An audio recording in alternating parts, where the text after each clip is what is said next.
इस वीडियो में हम बात करने वाले हैं रिस्क मैनेजमेंट क्या होता है और ये किस तरीके से काम करता है।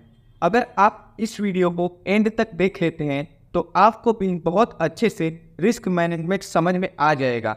सबसे पहले इसे हम 4 पॉइंट में डिवाइड कर लेंगे जिससे आपको समझने में काफ़ी आसानी होगी। इसमें हमारा पहला पॉइंट रहेगा रिस्क मैनेजमेंट। रिस्क मैनेजमेंट होता क्या है मैं आपको बेसिक भाषा में बताऊंगा एग्जाम्पल के साथ। और इसमें हमारा सेकेंड पॉइंट रहेगा डिसिप्लिन, कि रिस्क मैनेजमेंट में डिसिप्लिन कितना इम्पोर्टेंट है और इसका क्या रोल है मैं उसको भी एक्सप्लेन करूंगा।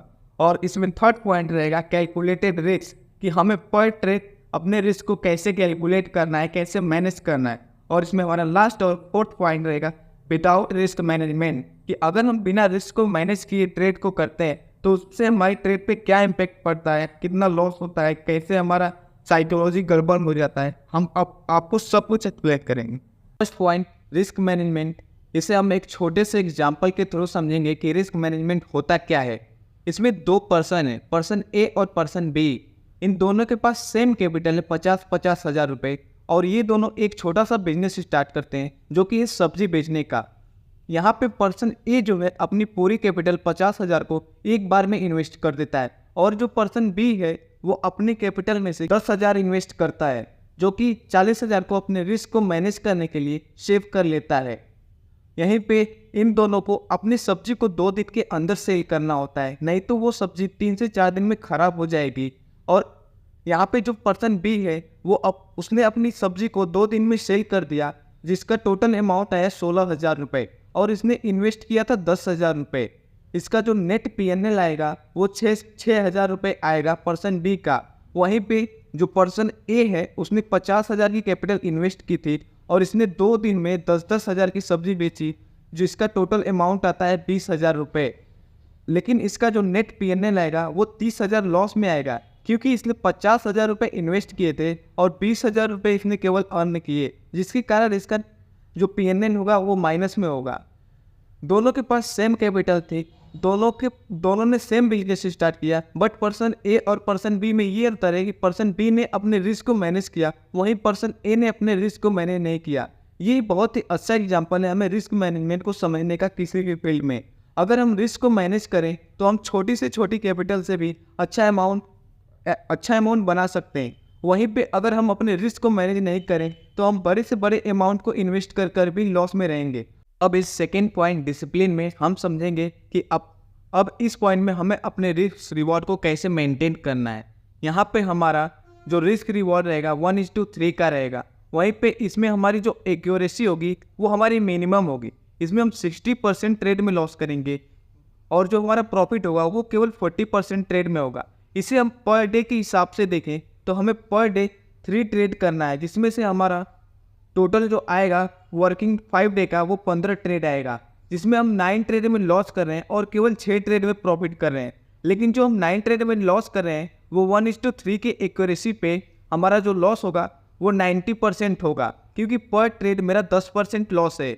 वहीं पे जो हमारा प्रॉफिट होगा वो हमारा पर ट्रेड 30% के हिसाब से 180 होगा, क्योंकि हम 1:3 पे काम कर रहे हैं तो हमारा जो प्रॉफिट होगा वो 30% होगा। और जो हमारा इसमें नेट 1 वीक का पीएनएल आएगा वो 90% आएगा, अगर हम 180 में से 90 को माइनस कर देंगे तो। इसी सेम मेथड से अगर हम पूरे मंथ तक काम करते हैं तो हमारा जो टोटल पीएनएल आएगा वो 360 आएगा। यानी कि अगर अप्रॉक्स हम 300 भी लेके चलें तो वो हमारे कैपिटल का 3 गुना हो जाएगा। बट हमें इसमें ये ध्यान देना है कि अपने डिसिप्लिन को छोड़ के या हमें और भी कोई ट्रेड को प्लान नहीं करना है, नहीं तो ये मेथड काम नहीं करेगा। इसमें हमें केवल अपने मेथड पे ही और अपने डिसिप्लिन पे ही काम करना है। भले ही उसमें हमें 9 ट्रेड में लॉस हो रहा है, 6 ट्रेड में ही प्रॉफिट हो रहा है, बट हमें और कोई भी इसमें ट्रेड एग्जीक्यूट नहीं करना है, वो जीरो हीरो हो या कोई भी ट्रेड हो। अब हम अपने थर्ड पॉइंट कैलकुलेटेड रिस्क से आते हैं। अब इस थर्ड पॉइंट कैलकुलेटेड रिस्क में हम समझेंगे एक एग्जाम्पल के थ्रू। अभी मैंने आपको पिछले पॉइंट में डिसिप्लिन में जो समझाया उसी को सेम हम एक ट्रेड की एग्जांपल में समझाते हैं, कि जिसमें हमारा मैक्सिमम ट्रेड लॉस में है और मिनिमम से मिनिमम ट्रेड प्रॉफिट में है, बट हम फिर भी प्रॉफिट में हैं। और ये कैसे पॉसिबल हो पाया ये देखते हैं। जो हमने इसमें ट्रेड किया फर्स्ट ट्रेड, इसमें हमारा 10% का लॉस हो गया, और हमें सभी ट्रेड में 10-10% के लॉस ही लेने हैं। हाँ, कुछ लोग ये ज़रूर बोलेंगे कि ये एग्जैक्ट 10% ही कैसे लॉस हो सकता है, किसी में 12 हो जाएगा, किसी में 15 हो सकता है, किसी में 6 भी रह सकता है, वो ठीक है। बट प्रॉफिट में भी एग्जैक्ट आपको 30 नहीं मिलेंगे। कभी कभी आपको 30% प्रॉफिट हो गया, कभी कभी ऑन द स्पॉट आपको आपको आपका टारगेट जो है वो 30% ही है, बट मार्केट आपको 60-50 इन रेंज में आपको प्रॉफिट दे देगा। तो उस दोनों को ऐड करके मैंने एक एवरेज कैलकुलेशन किया है, जो कि आपको डिसिप्लिन वाले वीडियो में ही मैंने समझाया था कि आपको किस रिस्क रिवॉर्ड पे काम करना है। अगर हम इस मेथड से 6 ट्रेड में 10-10% लॉस ले रहे हैं तो हमारा जो टोटल लॉस आएगा वो 60% आएगा। वहीं पे हमारा जो प्रॉफिट आएगा 3 ट्रेड का पर ट्रेड में 30% के हिसाब से वो हमारा प्रॉफिट होगा 90%। यानी कि हम केवल 3 ट्रेड में प्रॉफिट कर रहे हैं और 6 ट्रेड में लॉस कर रहे हैं, जिसमें हम प्रॉफिट में हैं, जिसके बावजूद भी हम प्रॉफिट में हैं। क्यों? क्योंकि यहाँ पे हमने अपने रिस्क को कैलकुलेट किया और रिस्क रिवार्ड को मेंटेन किया, लॉस को मेंटेन किया, इसके कारण हम प्रॉफिट में हैं। अगर यहाँ पे हम ओवर ट्रेडिंग करें या फिर जीरो हीरो करें या फिर अधिक होल्ड करें तो हमारा लॉस हो सकता है। अब last point, without risk management में हम ये देखेंगे कि आप मैक्सिमम ट्रेड में भी प्रॉफिट कर रहे हैं और मिनिमम से मिनिमम ट्रेड में लॉस कर रहे हैं, बट यहाँ पे आपका रिस्क मैनेज नहीं है, जिसके कारण आप टोटल लॉस में आते हैं। आप अब ये कैसे पॉसिबल है, मैं आपको दिखाता हूँ ट्रेड के थ्रू। आपने जो प्रॉफिट वाला ट्रेड है, इसमें फर्स्ट ट्रेड में आपने 10% का प्रॉफिट किया, वहीं सेकेंड ट्रेड में आपने 20% का प्रॉफिट किया, यहाँ पे थर्ड ट्रेड में आपने 5% का प्रॉफिट किया, फोर्थ ट्रेड में आपने 10% का प्रॉफिट किया, ये फिफ्थ ट्रेड में आपने 50% का प्रॉफिट किया, सिक्स ट्रेड में आपने 5% का प्रॉफिट किया। आपका जो नेट प्रॉफिट आता है वो 65% आता है, जो कि यहाँ पे आपका कोई रिस्क मैनेजमेंट नहीं था। वहीं पे आपने केवल 3 ट्रेड में लॉस किया, जो कि आपने फर्स्ट ट्रेड में 20% लॉस किया, सेकेंड ट्रेड में 10% लॉस किया और वहाँ पे लास्ट थर्ड ट्रेड में आपने 50% लॉस किया, जो कि आपका टोटल लॉस आता है 80%।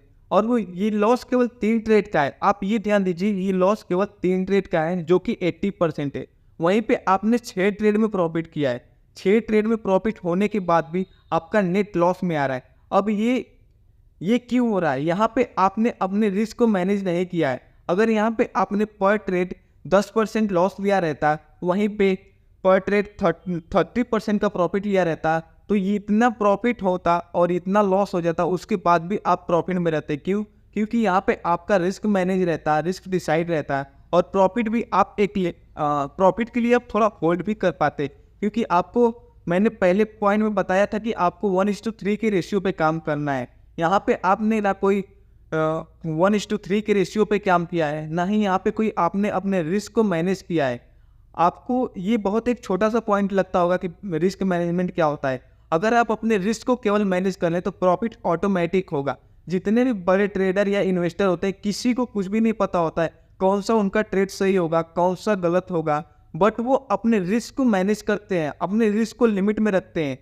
उनका रिस्क वो लिमिट में रखते हैं। क्यों? क्योंकि उन्हें पता है 1 या 2 प्रॉफिट आएगा, उनके सारे लॉस को रिकवर कर लेगा। इसलिए वो मिनिमम से मिनिमम 1:3, 1:4, 1:8 तक के रेशियो पे काम करते हैं, जिसके कारण उनका 15 ट्रेड में से अप्रॉक्स 9 ट्रेड 10 ट्रेड तक लॉस हो जाता है, केवल 4 से 5 ट्रेड प्रॉफिट में आता है, वो फिर भी प्रॉफिट में होते हैं। क्यों? क्योंकि वो लॉस को मैनेज करते हैं, अपने रिस्क को मैनेज करते हैं और प्रॉफिट वाले ट्रेड को कुछ टाइम होल्ड करते हैं, जिसके कारण वो प्रॉफिट में होते हैं।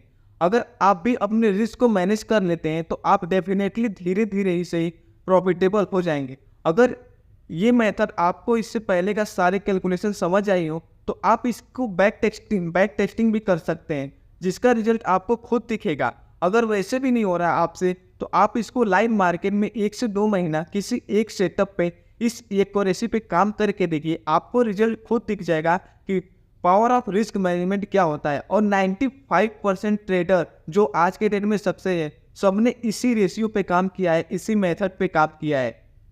अगर आपको ये वीडियो अच्छी लगी हो, ऐसी इन्फॉर्मेशन वीडियो चाहिए, ऐसे ही मेथड की टेक्निकल कैलकुलेटेड वीडियो चाहिए, तो इसके लिए आप हमें कमेंट कर सकते हैं।